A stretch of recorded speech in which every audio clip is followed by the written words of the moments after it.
Hello there, Ray here, and we're going to be talking about some new information about 1.17. This includes the information that we got from the developers, as well as some possible leaked information on new things that are going to be in 1.17. And we're getting very close to 180,000 subscribers. So if you haven't hit the subscribe button or the bell, make sure you guys go ahead and do that. I know you'll enjoy the hundreds of videos I have showcasing the thousands of different things that I created over the last 11 years. Before we get into the possible leaked information, let's take a look at what the developers have been up to recently. First off, one of the Mojang devs, Henrik, has been working on world generation. We learned more about this in the last video. You guys can check that one out down below if you haven't already. It contains more 1.17 sneak peeks. Now in this image here by Henrik, he's been working with the world generation, and he tweaked something where it actually made the villagers produce their own little islands up in the sky. Now first off, this may seem like a little mistake that he made, even called it developer bloopers, but to actually get like stone and dirt to generate around the bottom of these villages is very unlike vanilla Minecraft. Most of the time if you see like a floating village, it'll look something like this one where there's a very blocky patch of dirt that's holding up the structure, preventing it from falling into like a ravine. This is a good indication that they're making some changes not only to the generation of caves, but also to structures and how they handle situations where they are floating. Now, not all of the village is up here. If we look back down on the ground, we can see there's a pathway, and there was this big, huge ravine here. This might be part of the new caves. That might have been the thing that caused it to generate the structures up above. It will be interesting to see if they make some really big cave openings on the surface, so big that a village could actually generate down into the ground. Or you might even see them ending up kind of being completely supported, just like these guys are, but not this high up in the sky. Henrik was added again. He made some more little happy accidents with these really funny looking flowers. And you can even see he's holding one of these flowers in his hand. Now these aren't a new type of flower. He does go down here to clarify that they're not new flowers, and he just needed a placeholder to test something else. So he just put these dandelions with a little bit of random pixels to make it easy to identify in his new testing world. What could be this completely different thing that he's working on that he needed a texture for to kind of work off of? Now, one thing he might be working on is the new light source that he mentioned here. This is a video of the prototype cave generation, and they temporarily made the ores glow up, but this is not how they're going to have them. And down below, he has it mentioned the glowing ores are a placeholder for a new light source.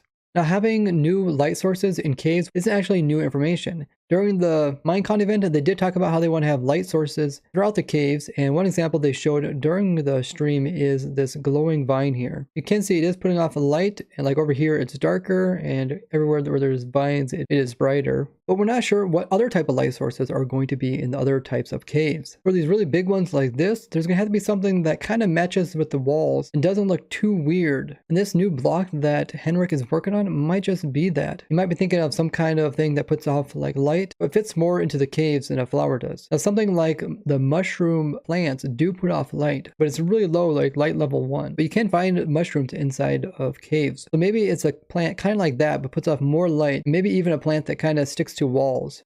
Now, a different Mojang developer called Ulrup actually had a special stream which he called Intentional Game Design. We invited on some very popular YouTubers like Etho, Cubfan, Exumavoid, and Echo to join him in a discussion about how the gameplay should be in the new 1.17 Caves and Cliffs update. It was a very interesting stream lasting 4 hours. You can watch the entirety linked below, but during the stream he did address quite a few different things about the 1.17 update. One of the first things that was discussed was the bundle. And since he was among more veteran players, they quickly pointed out that the bundle wouldn't fix the problem to do with inventory management. But the bundle is not actually trying to help with late game inventory management or even mid game inventory management problems. It's just for very early game when you acquire tons of different blocks during your travels. And Ulrup, as well as the developers, are well aware that this isn't going to fix some other problems with inventory management, including hotbar management, meaning you have too much stuff in your hotbar, you can't move it in and out because you got tools there, as well as weapons and some building block. And you just can't fit everything in there. It doesn't solve the inventory management, just that your inventory is way too small for the variety of blocks there is in the game. But during the discussion of the bundle, a critical point was made.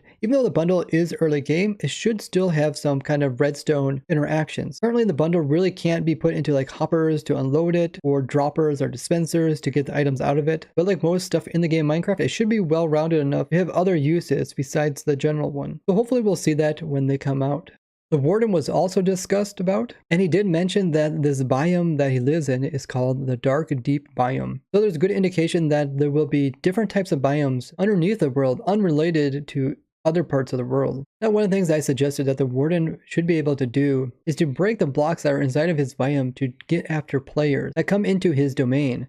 Similar to like the Ender Dragon, when you go into Ender Dragon's domain, he's able to break blocks. Unlike the Ender Dragon who breaks blocks that are not native to his biome. I think the warden should only break blocks that are in his biome. That way if somebody's like strip mining through his biome, he can use his echolocation to track the player in the walls and actually break his way to the player and attack him. Kind of a deterrent so players don't try to hide in the wall and attack him, or constantly strip mining at the bottom of the world. Because he is so big, players can easily just make a little hole and hide inside of it to prevent him from attacking them. So it will be interesting to see how powerful the warden actually is. We already know that his attacks are very damaging, but if the player can easily escape them or avoid them, it kind of loses the scariness of this mob.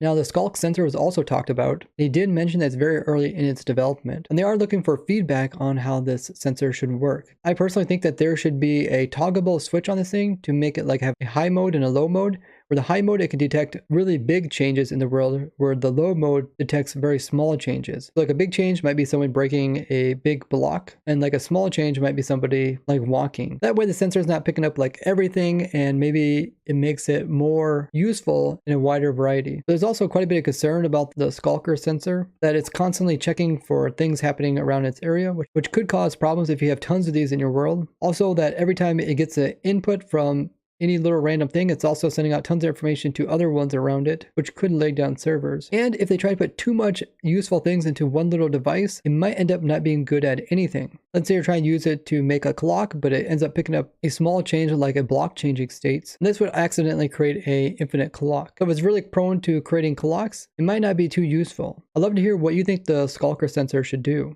Now, there was quite a bit of talk about archaeology during the event, as Ulrich has been doing a lot with that. Some points that he made about archaeology is that he wants it to be more of a kind of a slower early game thing. You're not going to get like the best weapons or the best armor out of this thing, but you may get like more cosmetic things out of it, as well as like storytelling and lore and collectibles. So there might be some rare stuff you can get out of it, but it's not very useful. Kind of like the pottery shards, maybe some different symbols are quite rare to get. But he did mention that putting different combinations of the artifacts in a certain way could potentially do something, but he was concerned that as soon as they release this into the game, people are just going to look into the Minecraft code and figure out all the secrets to do with it. So he said it's very challenging to kind of come up with cool things without people discovering it just by checking into the Minecraft code. But he did say that in archaeology, he really doesn't want there to be like traps, similar to like Indiana Jones movies. He thinks that there is already quite a few traps in different structures, and he wants this to be more about like discovery. But he did say he wants to have multiple uses for the brush tool. So people are trying to think of different things that they can use it for, such as like painting. If you guys have any cool ideas what else the brush can be used for, make sure to share them. Another thing they mentioned is that he doesn't want the players to know which gravel blocks have the different treasure inside of it. He doesn't want you to be able to like look at it, like pull up your F3 and see any kind of information about it. So it'll be interesting to see how they implement this into the game. But it does seem like only the blocks that are inside of an archaeology site will have this unique behavior. So you can't do this to like everything. Now, it is called the Caves and Cliffs update. So he did talk a bit about mountains and cliffs and mountain goats. And one of the things he said is that they're working on parity to do with snow between the Bedrock edition and the Java edition. If you go onto the Minecraft wiki parity page and you just type in snow, there is 27 results related to snow. Also in Bedrock, you can have multiple layered snow inside of your inventory. You can have like, instead of a single layer of snow, you can have like 2 or 3 or 4, but as the actual block. But probably the biggest change that Bedrock has that Java doesn't have is that their snow layers are like gravity falling blocks. So if they don't have any support on them, they'll just fall downwards until they find a block to land on. And when more layers fall down, they can just keep stacking up. This also happens when it snows. You don't just get a single layer of snow, it can actually get thick in some areas and thinner in others. And their snow layers automatically melt in snowless biomes. This part here probably would be considered a bad thing to have in Java. There's also a change on how they stack up pixel-wise. Even though snow layers look so tall, their actual collision is different. So with a single snow layer on the ground, you actually get no collision, but every added snow layer to that one will give it a collision which appears to be like the previous one. And some plants in Bedrock Edition can actually be snow logged. If we take a look at this image here, you can kind of see all these different vegetation have snow underneath of them. It looks a lot more natural compared to Java, which would have a big huge green square there. And even layered snow like this flower here is almost completely covered.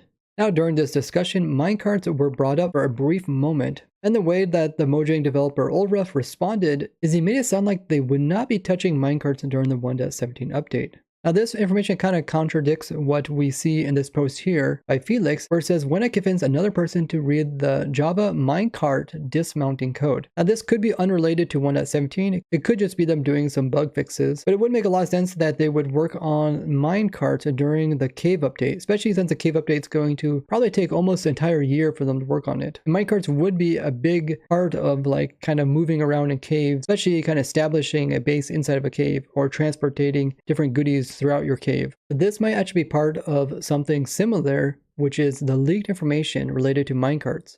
And that is this image here. This is actually an image taken by one of the Mojang developers to address a bug in the game. In the bug report, the player was complaining that when llamas would spit through water, the spit wouldn't always make it to the wolf on the other side. It would just somehow vanish in between. You can actually see this in game. This is where we tested all the different types of projectiles getting ricocheted or moved by bubble columns. And you can see that when he shoots out the spit itself is that kind of bluish entity that you see there for a split moment. And it also has a hitbox, which are these little lines around it.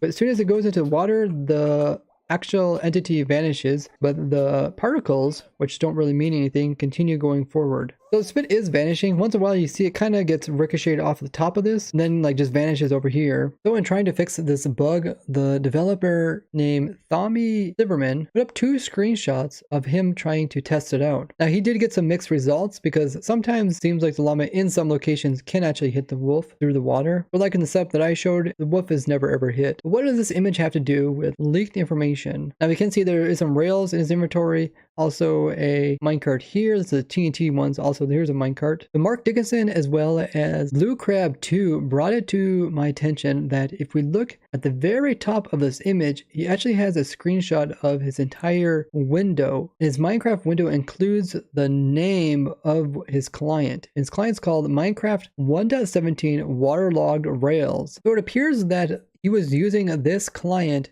to work on Waterlogged Rails. Now this is a Java client, and in Java there is no Waterlogged Rails. Bedrock Edition has a lot more things that can be waterlogged compared to the Java edition. This includes a lot of different redstone components, including rails. Here's power rails, normal rails. They can all be waterlogged with a source block of water. Even some redstone components can be covered with flowing water and still work just fine. So does that mean we're going to see a waterlog update to the Java edition as on par with the Bedrock edition? It definitely seems so, but it most likely won't be a full parody exactly like Bedrock edition. Now if we look at this title in more detail, it shows a little picture of the crafting table, which is the image for versions that are snapshots. Now if it's the full release, it usually shows a piece of grass. And here it says Minecraft with a little asterisk here. That usually means that it's a modified version of Minecraft. 1.17 we just assume means 1.17 update. There's a slash, then it says waterlogged-rail, probably some modded version of the Java where waterlogged rails actually work. And then it's at, and then this is some hex code, which doesn't really seem to mean anything when I looked it up. And then single player just means that it's a single player world.